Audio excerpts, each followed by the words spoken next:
Okay, all right, so we're up. And so this is obviously me, Christian, for retropoker.com. And today we have a special guest, Dr. Matt Berkey himself. Tell them what happened. All right, so in the first one, in the first recording, we pretty much went through like 30-minute take, and then I realized that the audio was not on. Pure gold. So, so My absolute best material. I apologize to whoever sent in the first two hands.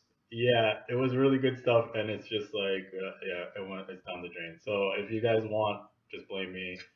But whatever, I'm bringing you good stuff. I'm mailing it in now, guys. You Sorry. know, Matt flew out from he went from Vegas, then he went to Florida, and now he's here at Borgata for his WPT championship, and then now he's with you guys to review these four hands that you guys sent him. So whatever, like the first take was gone, but it's gone forever. I still have it up here. Don't worry. Yeah. So We got you. so we're gonna review these hands. There's four hands in total, and you're gonna get all his take. I won't even talk that much. I'll just like have little clips in. But besides that, it's all him. So let's get right to it. All right. So Burke, in this hand, Hero is in the small blind with Queen Queen, and I'm sorry that we have to go through all these hands It's okay. again. Okay, so Hero's in the small blind with Queens. One limper raises. Um, to there's no real sizes here. Here's in the small blind. There's one limper. It doesn't say what suits or anything like that. And Guys, yeah, we need you to give suits. yeah, They're very important. We Yeah. need to know blockers. We need to know backdoors. okay. So it goes like this. So there's one limper. Button opens to 40, and he says he's a bad player. And he saw him call a three bet with ace six off prior to this hand. Hero decides to just call, and then the big blind calls, and then the limper folds. Okay. Right. The flop comes 9-6-3 with two spades. Okay. Hero checks. Obviously big blind checks, and Sure. then the OR bets 95. Okay. Hero decides to check raise to 250, and Okay. now we have a decision.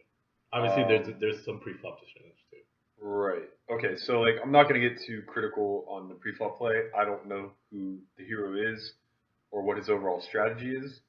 I will just make the comment that flatting a hand like queens there is only good / necessary if you're pretty wide from your small blind range. So if you're looking to attack this guy at all costs to the point where you're not folding suited connectors in this spot or um, you know hands as bad as I don't know, pocket paint, queen jack off, etc., then balancing with queens is much better because you're going to strengthen your check raise frequency. Obviously, if you have a hand like 7 8 of spades here, you need to be check raising. Right. We perceive this guy as being pretty weak and pretty wide, so hands that flop tremendous equity like that, we're just looking to play for. And it's very important to have queens there as well in that instance, in order to balance our draws. However, as a general aside, it's not a good flat.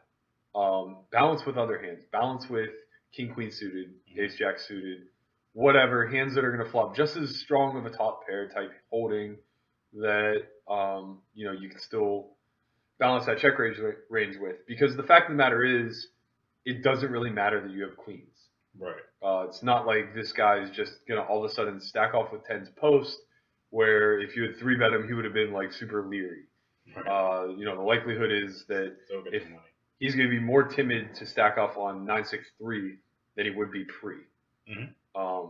That's just Especially somebody that calls off with ace six. Like this guy's not somebody that's looking to fold to you. Right, and moreover, you're just losing heaps of value when it comes king 6-3 two spades instead of 9-6-3 two spades.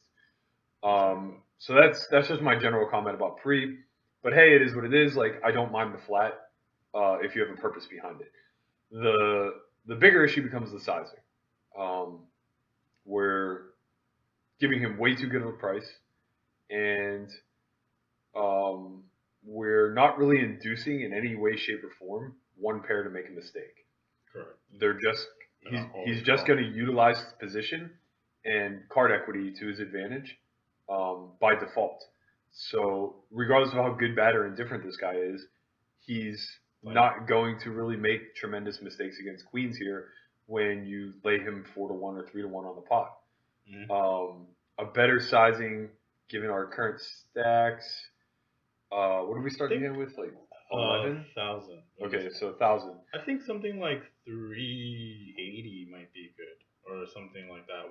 Right. Where like, um, Yeah, I yeah, mean, you could even go like slightly less, just because it is a pretty committing raise. But the board's like pretty transparent as well. So, um, regardless of like your raise sizing, it's um, it's gonna create the same decision point for a one pair type hand, right, where if you raise larger, he's gonna have to decide to shove or fold right then and there. If you raise smaller, he's gonna float and then reevaluate the turn, which again will create the same decision point. So basically, if we're sizing to just shove the turn, we're not gaining any value, correct, because when he improves, it's likely going to be the two pair plus, or he's going to have flush draws that we just allowed to like draw very cheaply, and uh, or moreover, like enough bad cards are going to come off, or maybe now we're forced into a mistake. You know, if the turn is a 5, 7, 8, 9, 10 spade, and even ace or king is a little sketch for us, yeah, where it's like now we're ripping for the size of the pot, and we can't possibly be expecting to be called by worse. yeah. Um, it just creates like almost a reverse implied odds spot for the hero. It really is 100%. Um, so yeah, in this hand, villain shoves, and obviously now we have a decision between calling and folding. I mean, Um, yeah, we're bailed out as far as I'm concerned. It's like yeah, 9-6-3. If he has a set, kings or aces, God bless him. High five and call. Like, thank God he bailed us out here and is either making a mistake with one pair, has us beaten, or is jamming a draw. Regardless, like in all actuality, he probably should just be calling with his entire range that isn't aces or kings right. or a set, I guess. Um, because we're just jamming turn Every almost time. always. Yeah. Yeah, it's Yeah. like So villain here wakes up with ace queen of spades, and he breaks out, and we win the pot. Obviously, we double up here, which is feels good. But I think like you said, like there's still like some really important points in this hand where it's like, if you had to give hero in this hand, like obviously, which is a red chip member, like some pointers, like what would you say to him? Obviously. um, really be more critical of the why you're doing what you're doing. It'll lead you to actually developing a strategy and like defining to yourself what your strategy is. Everybody probably thinks that they have some sort of strategy, but it's not until you start questioning plays like this as to what it is that you're actually doing and why. And focus on sizing. Focus on your stack, your opponent's stack, the size of the pot, and how to manipulate them to get them to do exactly what it is you want them to do. From there, your creativity can spawn, where it looks like you were just trying to get creative through your actual actions rather than sizing manipulations. Right. Like flatting here just for the sake of flatting because it seems like tricky and cagey is actually a tremendous mistake, especially given the type of opponent. Like there's no reason to take the top of our range and try to get sticky with it versus somebody who apparently plays slightly sticky. Yeah. You know, just take it for what it is, a super valuable spot, and try to get $1,000 in pre as fast as you possibly can. Okay, cool. Yeah, I think that's really good stuff. Obviously, all right. So this next hand was we had a good laugh, but you guys didn't get to see it because it got lost. But Pure gold. it was so good. But we'll go through it and we'll try to keep the energy up. And obviously, there's two more that he doesn't know yet, so we're gonna get to that one too. Okay. So this hand, obviously, you know how it ends already. So whatever. Try Okay. to forget. Yeah. Horror So show. there's 1350 effective in this hand, guys. We're in the big blind with ace king offsuit, no suits again. Please, I beg you, get the suits in there. Get the suits, So, guys. so important. Suits. Stack size and suit. That's all I care about. I don't even care what cards are. If you can give me two suits and the stacks all around, we'll just make the hand up as we go. It's fine. It's fine. We can just like assign you random cards that should be a part of your range. As long as we know the suits and the stacks, We can play the hand accordingly. Yeah, we don't need your exact hand. We just need suits and stacks. Yeah. We'll figure it out from there. Okay, so there's 1350 effective, and we're in the big blind with Ace King offsuit. MP1 raises to 20. There's three callers behind. Villain's on the button, and he three bets to 120. And we got a little bit of info saying that Villain was loose. He has three bet from the button a couple times. Obviously, this is a really good three bet spot for him right here also. And now we have a decision between what to do, and Hero decides to four bet to 250, which is effectively a min raise. Okay. Son, what do you think? Four bet, very good. It's very good. It's very necessary. We can't possibly be taking this hand five ways. Your sizing is just the nut low. You have to consider a few things. First of all, I just want to throw it out there. It's like when you're dissecting these hand histories, the first thing that you should ask yourself when you get to these decision points is why. And once you're able to start defining that, you'll understand that your actual applications of these actions are mechanically misguided. So in this instance, we're effectively clicking it back, and it's to isolate, of course, Right. and that makes perfect sense. However, if you see what it does to stack sizes, you'll understand that it will be impossible to proceed post. And your opponent's making no mistake whatsoever, flatting his entire range. So now you're giving up positional advantage, and your opponent's going to have a hand of some equity. It's like this is going to just win the pot right here when he has like ace three off that he was just squeezing with. And that might not even he might not even fold Right. that, because you could have kings whatever, and like he's like not making a mistake by calling with ace three suited or whatever. Right, and it basically just breaks down to like how sticky he's going to play post because if he does flat with a hand like ace three off, is just playing fit or fold, then that's good for us. But that's the only scenario where it's good for us. Yeah. The most important thing is like, I feel like this trend all began in MTTs, and understandably so. It's like it's the most popularized form of online poker, and it's all about stack manipulation. But the thing with MTTs that cash games don't have is tournament life. So you can get away with making these egregious mathematical errors in MTTs because it all breaks down to more so how much of your stack or your opponent's stack are you representing with these heavy actions.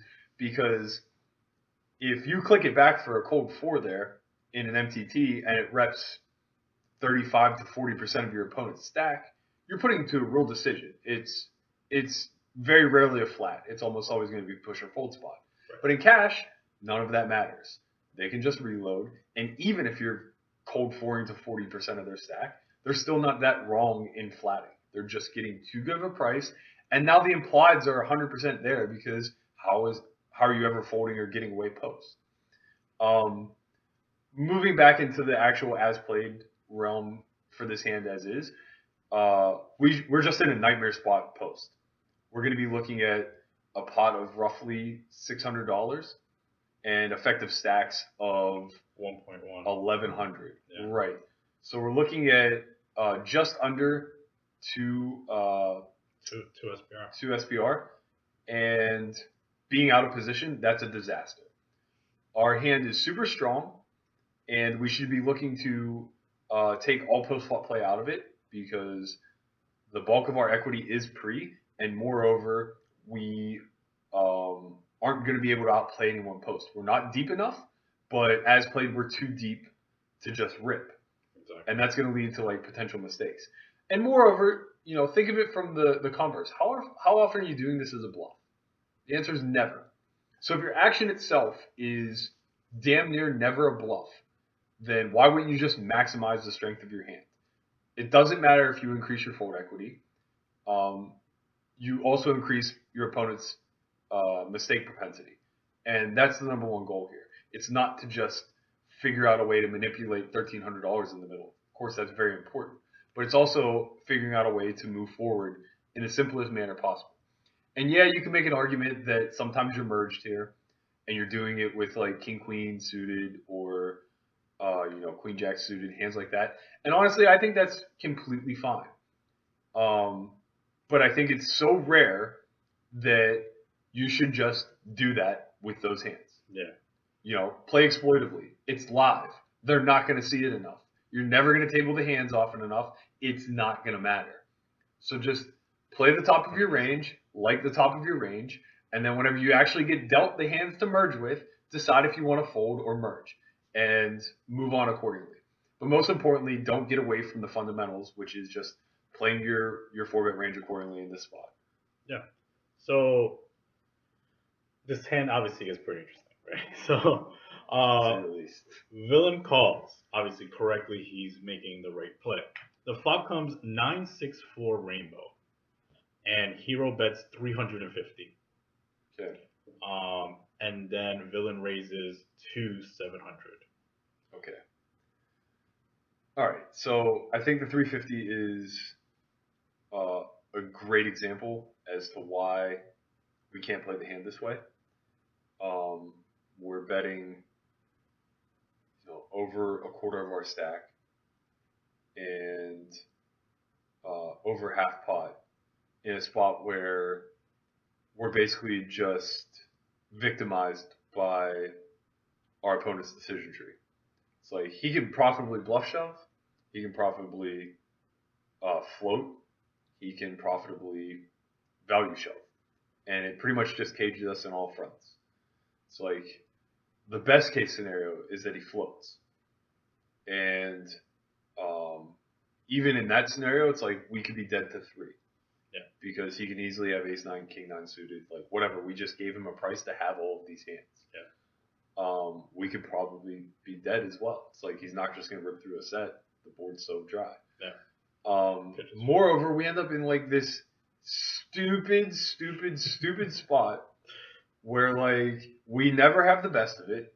We're getting laid a sick price now. Our 2 overs are probably good, but we just can't continue. So it's like, if we're going to choose that sizing pre, then please check rip or lead smaller so that we can bet 3-bet shove. And even that is like,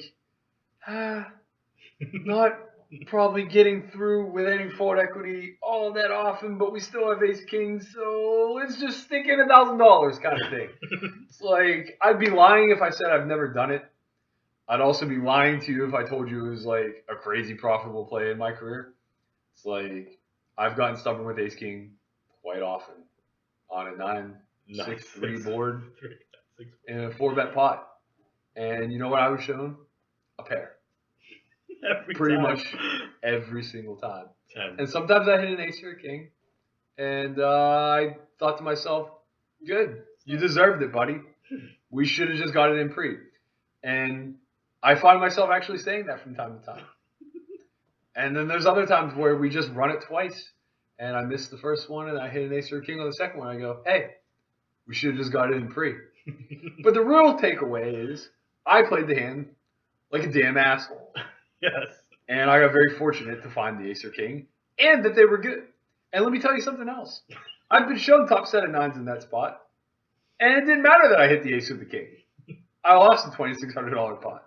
So please, for the love of God, forget the fact that you have ace king in this spot and focus on the things that matter. Sizing, stack, position, suits. Please, suits. Okay, so this hand obviously gets like into fairy tale land. Hero decides to shove over the 700 min raise for 450 more, and somehow villain folds. And I don't believe it. And we don't believe it. I'm sorry. Whoever sent this hand in, please, I want you to email Christian. I want you to send him a copy of your photo ID to prove that you are indeed a real person. Perhaps a tax return stating that you play for a living. And I would also like some contact information of somebody else who's at the table and actually witnessed this hand go down for the precise sizings that you have listed here. Yep. Because I know people play badly, but I can't fathom 2 cards that found a way to make it 700 and then hit the muck. Yeah, that was weird. I mean, in all reality, like I'm sure, like you're not lying, and crazy shit like this does happen, but it's not 2003 anymore. Like, I can't imagine that the reason why you sent this hand in is because like you thought some high level crazy shit went on. It's just like kind of a, hey, can you believe this happened kind of thing. Did I make any mistakes? And the answer is no, I can't believe this happened. And yes, you did. You made a few. Oh man, so pure. You see, this take was almost, if not better than the first take. It was rehearsed. It was rehearsed. We had a dry run. Yeah, we had a driver. Okay, all right. So third hand, he doesn't know anything. I actually don't even know anything, so this one's good. All right, guys. 2-5 game. Heroes in the big blind with 1,700. Killing it. 5 limpers. Hero Supposed has, to be in Jersey. yeah, it's probably Parks or something. Yeah, all right. Yeah. 2-5 game. Hero in the big blind with 1,700. 5 limpers. Hero King. This one King no club. Okay. All hey, right. hey, excellent work. Because that sounds like pertinent information that I'm going to need to know later. Hero King no club makes it 35. Oh, okay. Too small. Yeah. Bro, we're deep. Yeah, we're deep. We should be. I mean, yeah, you need to be. we should be piling hard. We 55. need to be protecting our stack in some regards. Go on. All right, flop. Whoa, flop. Everyone calls. 35. 35. Wait, this is a just in case bet? This is what you should be doing with 3-4 suited. 8-4-6. 2 clubs. Okay, I love these spots actually. Hero. C bet 80 Into into 35 times 5. 175? Yeah. Buddy. No. No. No. What are you hoping for? A call? A raise? Some Fold. folds? God, I hope at least one fold. Alright, let's just stop because I'm gonna poke fun and I shouldn't. That's not fair. 35 probably seemed like a very reasonable large bet at the time. Nobody else is opening to 35 for sure. Right. But you are the last to act, out of position, in a 6-way pot. There's already $32 in the pot. Mm-hmm. So you're basically raising the size of the pot, and generally, as a rule of thumb, that's fine. In this instance, it absolutely is not. The rule of thumb here, especially given how deep you are and how vulnerable your hand is given the spot, is to have a good understanding of what the table's threshold of pain is. What I mean by that is there's a fine line that people feel uncomfortable crossing. There's a number. Everybody has it. It may differ from person to person, but in a general sense of game flow, the table will have a set number. For example, in most 5-10 games, 50, when folded to, flirts with that threshold of pain. People don't feel comfortable just flatting 50. No. 120, when there are a bunch of limpers, crosses that threshold of pain. It's the number where even after 6 limpers, you can expect to get the pot heads up or 3-way at most. Sometimes it just folds around. Yeah, and you'll just steal it sometimes, of course. Yeah. But hey, let's look at the spot. It looks like a steal spot. You're doing one of two things. You either have it or you're stealing. You're pulled. There's no in between. And you could be playing with 8 rum-dums and they'll just naturally understand that. Yeah. They're never going to think that you're going to show up with Queen Jack suited here, which for what it's worth, I really, really like just bombing it here with Queen Jack suited. Yeah. And just like, King Jack. Merging your range and then having them give you way too much credit and just getting off topic. You got getting real excited about this out of position play for a massive pot. Okay, so you need to flirt with that number. I don't know what it is. My guess is in a general sense it's around 55. Okay, so I was gonna that would have been a little off. I would have said somewhere between 65 and 80. Yeah. Maybe that's a little strong. I don't know. And you might have been unfortunate enough to like just be running into the spot for the first time all session, but you have 1,700 in front of you. So my guess is people aren't going to be afraid to give you action, and you need to be cognizant of that. So push the boundaries. Like we're trying to max out here. I would try to hit a middle ground of like 65 or 70 personally. Yeah, I think 65. And if you give him like a real dirty stare, like I'm just really trying to take it, I think you could throw 3 greens out there and not even flinch. Yeah. Maybe get 5 colors. Who knows? You could like throw the 3 greens out there and then like swallow really hard, like you're like nervous. Yeah. Yeah. And then they're like, People still do that shit? yeah, people do that. Sometimes I do that at the river when I have the nuts. Giving away all the trade secrets here on this video. Confessions of Christian Soto. Okay, so post, you have to understand the dynamics of this board. The easy trick to decide what to do is how many streets of value can you expect, or is your hand worth? Of course, the answer is 3. Yeah. If it comes red deuce, red deuce. Mm-hmm. That's just not very probable.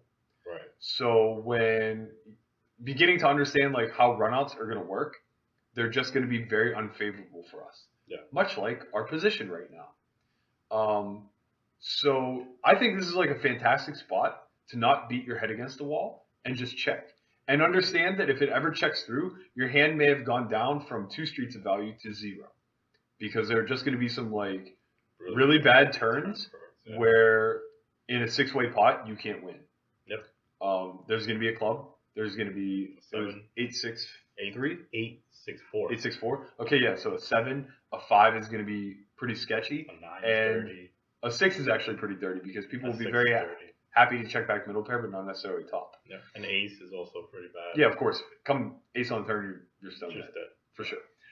So like, the reason to c-bet here is for value and protection, which is a fantastic reason to do so. However, when called, you're still going to be facing that same range of turn cards, and now you're going to be in a pot that's pretty quickly getting out of control. Mm-hmm. So I personally like a check and seeing what develops behind. But if we are going to c-bet, I'm a big fan of going for damn near pot. Yeah. And it sucks because it's going to be pretty tough to take ace-king and just bet pot here. But it really wouldn't be the worst thing.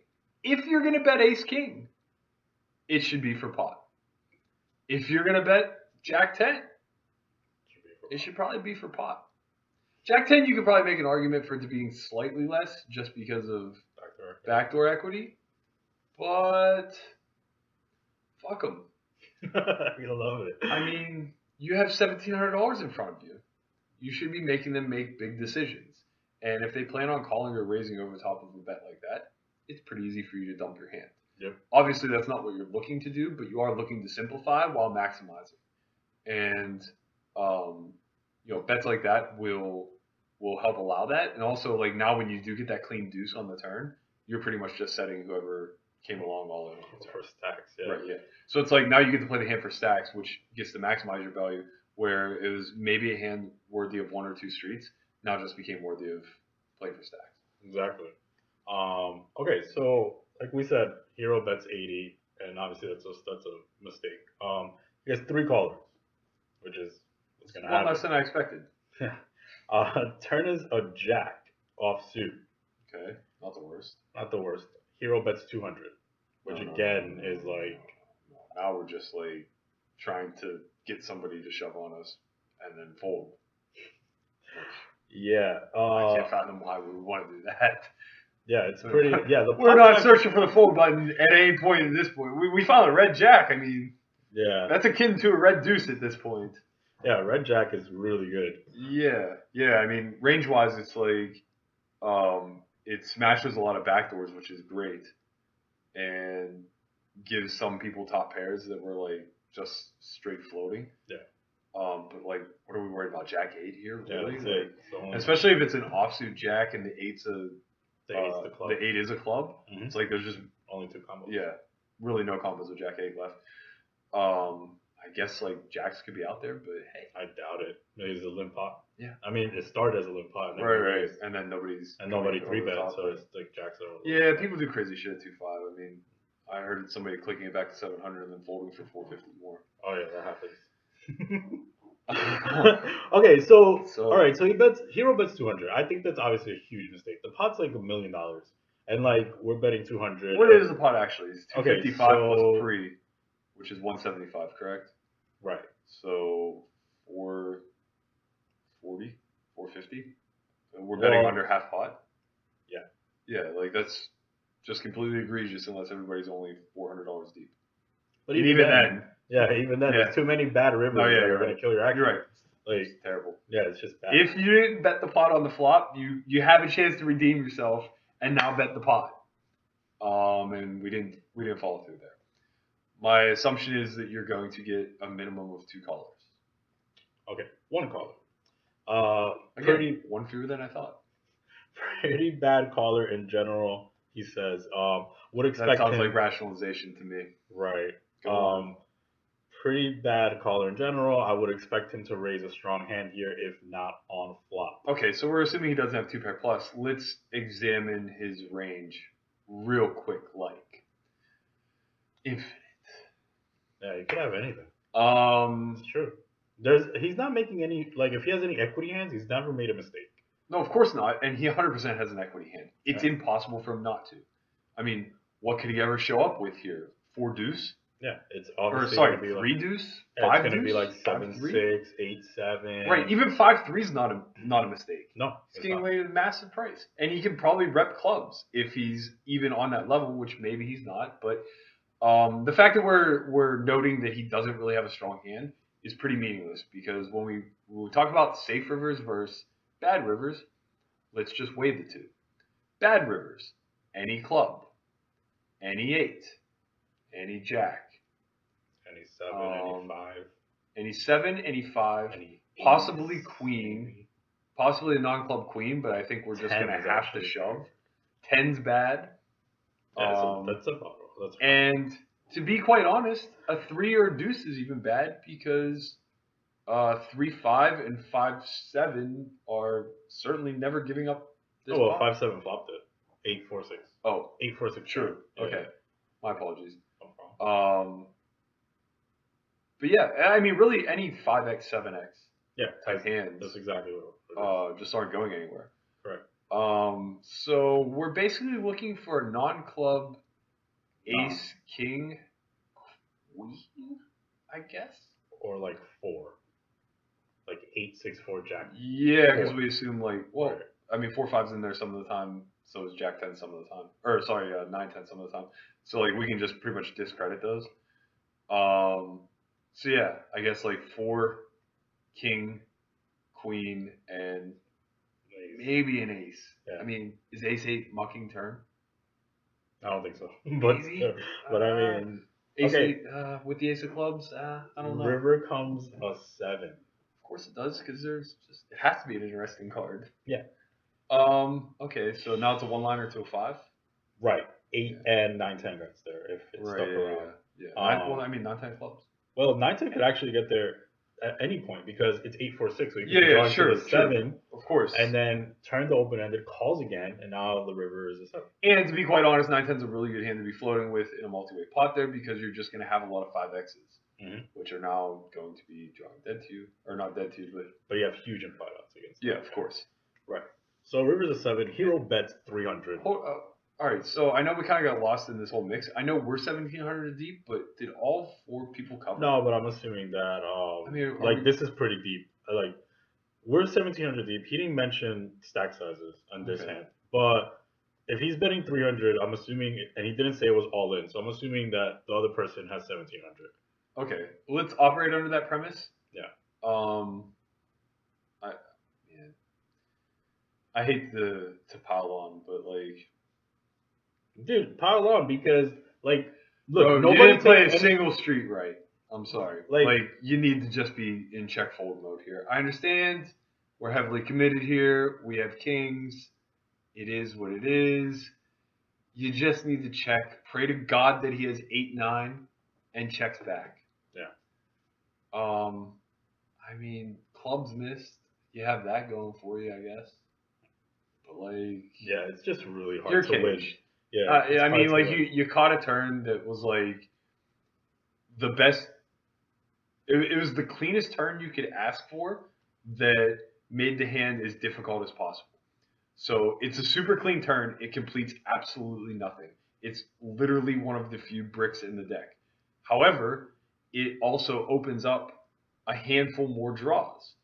There's Jack X of clubs in there. 9-10 now became open ended. Mhm. Queen 10 of clubs is still around, etc., etc., etc. It's millions of So it's like you need to be defining the hand in that exact spot. And even if we're operating under the assumption that we're 1700 effective, um, or I should say, if we're operating under the assumption that we're 1700 effective to start the hand, now we're roughly 15 and change going into the turn, and the pot's like 450. Go for it. yeah. We're not that committed. We can easily get away knowing that the river 90% of the time is bad for us. Yep. Just check. Just check. Keep the pot small for the times that it checks through, and When he bets, open yourself up to check piling on this fool if he takes a hand like 9-10 of clubs and bets. Because, yeah, it looks like crippling equity, but there's one to come and you're a favorite. Yep. And we already know that there's next to no made hands that are really putting us in the cage. If somebody wakes up with a straight or a set and they played it this way, then kudos to them. Nice hand. I'm not really encouraging playing a $3,500 pot with one pair in weird spots, Yes, but you hey, are. Yes, you are. that's where we find ourselves. Yeah. That's going to be what separates you. I didn't ask for you to get to this turn in a $450 pot. I want the pot to be $800 right now. Exactly. I want to make my life a little easier when that Jack of Hearts rolls off, and I know I'm still good. But as is, it's like cut yourself some slack. Don't apply so much pressure. For God's sakes, don't think that you can go for 3 here. It just doesn't make any sense. These are the types of boards where you 3-barrel bluff, not three barrel value. So if you flop the stones, you should be very pulled here. You shouldn't have kings. You should have been checking streets long, long, long ago. So as played, the blocker bet on the river against anybody who's standing upright and breathing should just never work. Never. You should just always get called or raised by better, and a fair amount of the time raised by worse. Yeah. I can't really think of a hand your opponent could hold that's just like mucking. Ace deuce of clubs, I guess, if he has no guts. But it's like, you don't have 8 5s. So in this, You're no hand. 3-barreling a spot where you opened out of the big blind against nothing but limpers, and the final board reads out where 9-10 and 5x are the nuts and second nuts. How are we betting here? What do you think they perceive you to have? Because the answer is not a 5 and not 9-10. Exactly. So that makes it really easy actually for a villain to just like take any of his blocker hands, like that just might not be Anything good, that he got to the river with, Right. really. Right. There's just nothing he could have gotten to the and river just with like raise. that he's Just- not just like smashing. Exactly. So you might need ID again on this one. I'm sure he Villain tank calls, like calls and with monks. force. Yeah, he has 9-8. Like, congrats, you found the one hand you beat. Yeah. It's an absolute disaster. This. I don't think it's that unheard of. I think that people will hero here with 9-8, Ace-8, King-8, whatever, and let it be a lesson learned. They're not thinking at all. And in a lot of regards, most people aren't thinking. Right. I'm sure our hero started off thinking this hand through very thoroughly when he was dealt kings and saw a lot of action in front of him. But it didn't take long before the spot got really hairy, and we've lost our damn mind. It's easy from the outside looking in after the fact to analyze these spots. Yeah. They're very tricky in the moment. If you're not experienced with board textures, if you're not experienced with comprehending runouts and people's tendencies and range versus range spots, then these mistakes are going to happen. And don't take my criticism too harshly. Like, I'm just here laying it out a little, kind of giving you a little jab and trying to open your eyes a little to broaden the spectrum of, what's going to allow you to not only put people in the cage, but slam the door and throw away the key. Yes.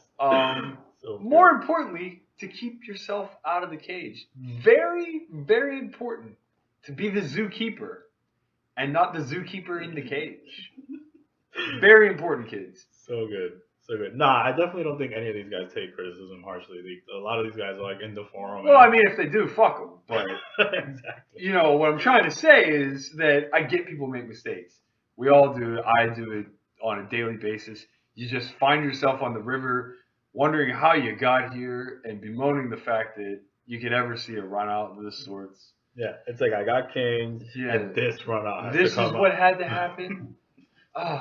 It's Yeah, just unbearable. Exactly. But hey, you know, find your way out. There's a crack in that door. They forgot to lock it. It was on the, Get your ass out of there He had and go two- wrangle these animals. he had two chances. He had the flop chance and he had the turn chance, and he just, took the Because wrong who one. wants to check kings there? Nobody You know what I wants mean? to check. Right. kings. Nobody wants to check kings because it takes a lot of guts to check kings, but it takes balls the size of boulders to check raise kings in that spot. But that's what it takes. That's what it takes. And that's the spot to be doing it. It's love it. like, this Good. guy might knuckle back 9-8, ace-8, whatever it is that he has there. Fine. When he gets there, we just check muck. It's just like super easy to just check muck on like all those cards that we should be check mucking anyway when we bet and he calls. Right, and more importantly, it's like if he's not going for it against you heads up, he's certainly not doing it three ways. So if it checks through and that third person is in there, now there's only 450 in the pot, and the river is the 7. Assuming it doesn't help the middle person's hand, which I can't imagine it would have. Otherwise, how the hell did he fold the turn? The middle guy's not going to bluff because he's fearful the third guy just made a one-liner. Right. And the third guy's not going to bluff because he's afraid that the second guy's going to check raise him. Yeah. The So it's pot's like, protected. yeah, you're effectively protected even though you personally never have any of these hands in your range. Agreed. All right. Last hand, boys. 2-5. Stacks 1500. All right. Hero under the gun with ace of diamonds, queen of spade. Good job. Open to. It progressively got better. It got hand better. By hand. I mean, It it's got like better. we saved the best for last. Yeah, this one's good. 2-5. Don't let me down. God, get the sizing right one time. Okay. 250 game. Stacks 1500. Heroes under the gun with ace of diamonds, queen of spades. He opens to 20. I guess that's like the standard. Yeah, that's fine. Okay. Only the big blind calls. Okay, All that's right. good news. Flop is 1500 effective? 1500 effective. Okay. Yeah. Flop is 10-7-4, 2 diamonds. Okay, Right. sure. We have ace of diamond, queen of spades. Right. Villain check. Hero bet 45. Pot. Okay. Pot. Villain raises 120. Okay. Hero makes it 275. Okay. Okay. All right. I don't care for the pre-flop sizing, but that's me. Again, that goes with my style. Is what it is. If you're a standard 20 guy, keep it 20. You got what you were looking for anyway. Everybody folded, so I guess Yeah. it's like that's a pretty good size for the game, Sure. I guess. Yeah, me personally, I would like try to impose my will and get them to start calling 40, just to see if they will. Especially when you're sitting with 300 bigs. Right, but hey, it sounds like you're doing whatever you're doing is working. And just so far with the detailed description, I already like what I hear. I don't like betting pot in these small scenarios. You should reserve those bet sizes for when you need them to mean something. Okay. And when you show that you're willing / capable of betting pot in these smaller type pots where it means a lot less, like check calling 45 there isn't the same as check calling 225 in a 3-bet pot. Right. But people will assign similar ranges to the action. So it's like when you show that you're willing to bet pot with ace queen high there, and somehow this hand ends up playing out and showing down, people will assign a more standard c-bet range to these pot size bets. And I think that's like really counterproductive for you later. Same as if you had overbet here. If you had bet 75. It's like I think it really destroys your overbet credibility and what you're trying to do with it later on. Especially because it doesn't matter. There's no difference between 30 and 45 here. Like we're $1,500 deep. it doesn't manipulate the stacks any better. You know what I mean? It's not like Right. we're choosing one sizing over the other for a particular dynamic reason. Right. And maybe there was something going on that I'm unaware of, but given the information I have, I don't care for it. Like a standard 30-35 lead here, I think it's more reasonable. Yeah. As far as getting check raised, I think you correctly identified that he has very few made hands. Was the 10 a non-diamond? I think that's very important. Doesn't say, but Damn it! he Ah, almost had it. He almost hand had it. 4. You were so close. Doesn't Oh, I'm so sad. Okay, so this is obviously very important because whether he has 10x of diamonds in his range or it's not feasible for him to have 10x of diamonds in his range greatly changes the value of his check raising range. Correct. Of course, he has very few made hands. It's 10-7-4, correct? 10-7-4. No two pairs. No logical two pairs. Right. Unless he's like some loose idiot like myself who's just not giving up 7-4 suited there. It's pretty standard to reason that he's at best one pair. Correct. And moreover, he's just heavily weighted towards combo draws. So I think you identified that, given that you 3-bet the flop. However, what I don't think you identified is that range, albeit not made, is infinitely stronger than your ace queen high. And we can't just be going off all willy-nilly, getting 1500 in the middle with ace queen high and a blocker in a spot where our opponent has sets and combo draws. We're just destroyed by this range. Being that we have the ace of diamonds and my desire to don't give up, don't ever give up, I like a float here. Was that a reference to that coach? Yeah, Jimmy V Foundation kids, check it out. They're doing good work. I knew it. Cancer research. I think a float is fine. I actually, even though I think we have the best hand here a fair portion of the time, I actually think folding is pretty good. I'll give you a very quick rundown of a hand that I played the other day at 1025, where I made a vomit in my mouth fold and did so rather quickly. It was a 4-way pot where middle position opened. I flatted the button with 8-9 suited, and both blinds called. Board came ace ace 8 rainbow. Oh, I'm sorry, ace ace 8 2 spades. Check to me. I have the 9-8 of hearts and elect to bet. Yeah. A middle-aged man who wasn't very good at cards calls out of the big blind. Everyone else folds. The turn is another ace. Now there's 75 pre. I bet 200. So there's 700 in the pot. He leads for 600 and has 3,000 behind. I don't like to give up on pots, and pretty sure that. Oh, you know what? I also fudged the detail on this hand that's actually very important. The board was ace 8-8, and I had ace 9 suited, not 9-8 suited. Oh, okay. Turn 3-8. That's different. Much different. Of course, much different. He now leads 600 into 700 and has 2,600 behind. Right, now we have like third nuts or whatever. Well, effectively second nuts. Yeah. Effectively second nuts. Right. But let's keep in mind I'm only $275 invested in this hand. And sure, he has spades here some small amount of the time. But let's just give the man credit for making a good fucking bet. I don't like to do it. I'm quite annoyed that he did it. But what else can you do? There's just really no reason to be risking 3,200 in hopes of recouping the $275 plus a little bit of a layover in the pot. In a spot where we're just unsure. It appears like we're just totally nutted and we're just always going to get a return. But, Hold'em's a crazy game. If he bombs river. And he's definitely shoving river. Right. So, he's just shoving river. and he most likely has an 8, to be quite honest, because where that's still a very good play with an ace, I have 8s in my hand for sure.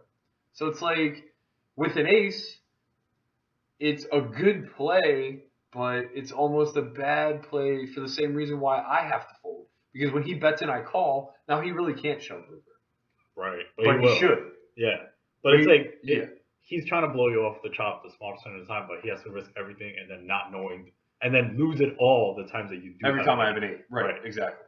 And it's like in the reverse. The same reason why you have to fold is because you call and then have to risk all to chop. Right. Just again. to chop, yeah. Exactly. So it's like we're just putting it in the muck, and it's the same thing in this spot. It's like, yeah, this guy probably has dick, but I'll tell you what he has in his favor. He has a check raise that he's throwing out there, and a massive, massive range edge. That becomes even greater when we're holding the ace of diamonds. Yeah. Because now the bulk of his he's just weighted more towards value hands because you're blocking out one of his most likely draws. right. Well, more importantly, it's just like he's not bare with his flush draws very often. It's almost certainly going to be some sort of combo draw, where we're not like dominating him. He's going to have 2 live ones, or he's going to have 2 live ones that are gutty flush draw, open ended flush draw, et cetera, et cetera, et cetera. That he's not going. And we're just at a massive range disadvantage. To the point where it's like we're calling just hoping to hit a black queen. 3-betting this flop is just a nightmare for everything that I just went through because he has such a massive range disadvantage. He's never folded ever. So now we put ourselves in a really awkward spot where, in a general sense, I don't mind us turning our hand into a bluff, but in this sense, where he's very rarely made, and when he is, it's usually sets. We can't really play any turns right. So even if he somehow lets us off the hook and just flats our 3-bet, what are we doing on any turn that isn't a queen or an ace? Well, let me get to that. Okay, well, let's find out. What are we doing? All right. So we 3-bet the how much? So we 3-bet to 275. Okay. Villain calls. Okay. Turns the deuce of diamonds. Okay. Hero. I anticipated that. Yeah. Hero checks. No. Villain checks. Okay. Hero bets 450. Okay, hold on. 1,500 effective. 1,500 effective. We've put 315 in the pot. Correct. So it's 600. So 630 in the pot. Yeah. We have pot, which would we have 12, roughly 1,200 back. No, not less because we prior to betting the full. Oh yeah, exactly. Yeah, so roughly 1,200 into a $600 pot. So we have like 2 SPR or SPR. Okay. I get why you're doing this. But again, just going back to the range, what on God's green earth is he folding? Only 8, 9 of spades. Clubs, whatever. Right. Which is a hand that we don't really care if he sees a river with. It's just not worth the risk. So like we've gotten ourselves to this point. We weren't 3-betting repping diamonds. So we can't really credibly rep them now. We 3-bet repping 10s.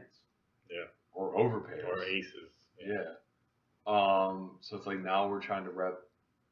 I mean, the thing is, if you have a set, I don't hate this play. But again, he's just like he's super heavy weighted towards diamonds himself. So I would take my equity here, which I'm not a big proponent of, but we've kind of just put ourselves in that spot. And moreover, you kind of have to ask your question of what are you doing when you get check jammed on? And I hope we're about to find that answer. No, he doesn't get check jammed on because people play like shit at 2-5. Kids, if you want to make an easy living, get into poker and play 2-5 no limit. If you hit Christian up for a measly few hundred an hour, I'm sure he'll have you there in no time. Because it sounds like they're really just giving it away at these stakes. They're giving it away.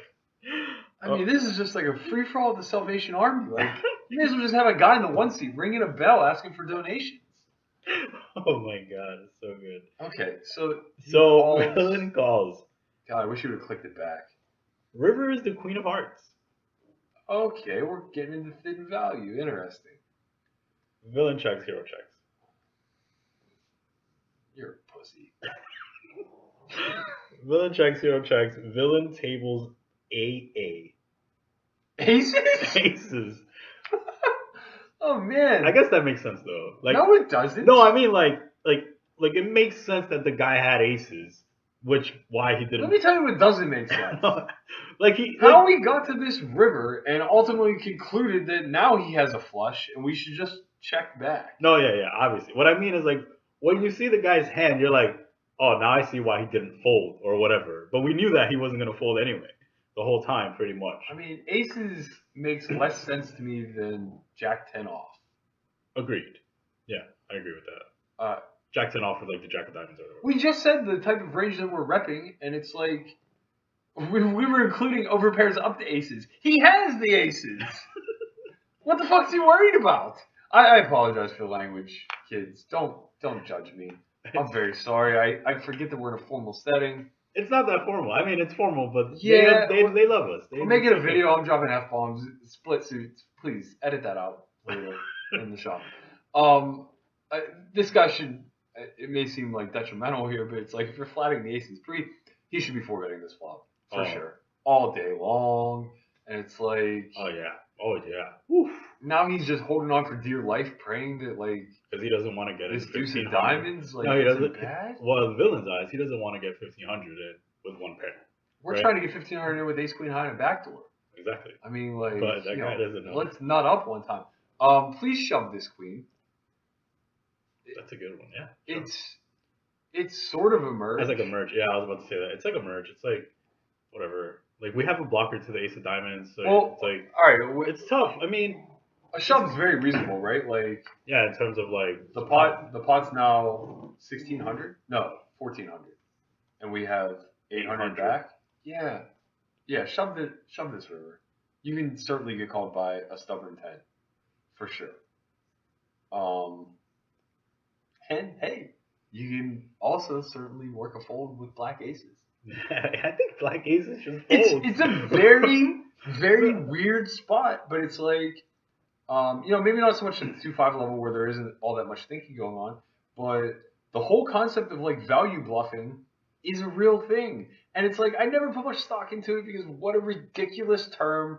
What the fuck are you doing? Is it a value bet or is it a bluff? Make up your mind. But in this answer, we're not really sure. Because here's the thing, kids. Black aces almost has to come to the conclusion that you have him beat and he has to fold. Agreed. But Jack 10 with the Jack of diamonds, or better yet, 10-9 with the 9 of diamonds that blocks all these combo draws, can ultimately just decide that you're full of shit. That's true. He blocks everything.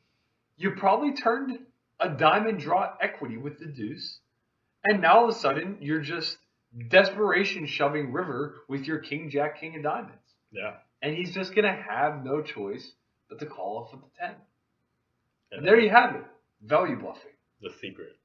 It's the secret. It really is. So I think this was actually really good. It was kind of, it was pretty funny. It was entertaining, but we got through a lot of like very interesting topics. So, obviously, Burke, thank you for everything. I think this was gonna. I had way more fun than I would have ever anticipated. I gotta tell you. It's good, right? Yeah. I told you, I'll clean up the language next time. I'm really sorry, everyone. Hand 2. You don't really have to send your ID in. I mean, if you do have a credible witness, I'd love to hear from him. Maybe get his thoughts on the whole dynamic. A reference. If so, you really think they're just giving it away? They're just giving it away at 2-5. Okay, I made it $700 into like a 2K pot and folded for $400 more. And the guy with aces. Against nothing. He was against nothing. He could have taken 2 napkins off the floor and had a reasonable shot of winning this hand. Like, yes, they're giving it away. Stop thinking so damn much. Just show up, cash your check every day, and move on in life. Learn to expand the ranges a little. Learn to manipulate stacks. Work on your sizing. All will be well in the land. Because it sounds like it's 2005 out there again, kids. I gotta tell you. I miss the glory days. Your games are tough. This is easy, man. This is tomorrow you're paying a WPT championship. They're just giving it away here. I'm giving it away there too. Yeah, maybe. We'll see. All right, guys. All right, thank you for joining Burke. Thanks, bro. I really appreciate this. This is Anytime. awesome. So hopefully I snatch Burke on the next Jersey trip, which is probably gonna be in a year. But but Depends. If I win this thing, I'm burning this place to the ground. You'll never hear of AC or the Borgata again. Maybe not ever of me again either. this might be the last you see of Burke. All right, guys. With that said, peace. Yeah. It's pretty fun. Yeah. That went way better than I anticipated.